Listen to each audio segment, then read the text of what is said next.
চট্টগ্রাম নগরের রিয়াজউদ্দিন বাজারের ফলের গলিতে অভিযান চালিয়ে প্রায় ১.৫ কোটি টাকা মূল্যের বিদেশি বিভিন্ন ব্র্যান্ডেড সিগারেট জব্দ করেছে র্যাব।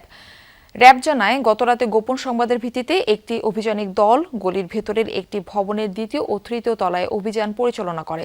এ সময় কয়েকটি কক্ষ থেকে সরকারি শুল্ক কর ফাঁকি দিয়ে অবৈধভাবে আমদানি করা বিপুল পরিমাণ বিদেশি সিগারেট জব্দ করা হয়। অভিযানের নেতৃত্ব দেন র্যাব ৭-এর মেজর জেলস মাহমুদ খান। তিনি জানান, গোয়েন্দা তথ্যের ভিত্তিতেই অভিযানটি পরিচালনা করা হয়েছে। জব্দ করা সিগারেটের আনুমানিক মূল্য প্রায় ১.৫ কোটি টাকা। অবৈধভাবে বিদেশি সিগারেট আমদানি ও বিক্রির সঙ্গে জড়িতদের শনাক্ত করে আইনগত ব্যবস্থা নেওয়ার প্রক্রিয়া চলছে বলে জানিয়েছে র্যাব।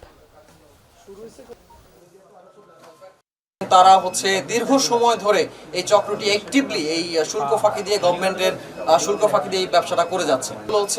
মায়ানমারের বর্ডার এবং বিভিন্ন বর্ডার সংলগ্ন এরিয়া থেকে তারা এই সিগারেটগুলো বাংলাদেশে পাচার করে এবং পরবর্তীতে এটা তারা দেশের বিভিন্ন প্রান্তে ছড়িয়ে দেয়।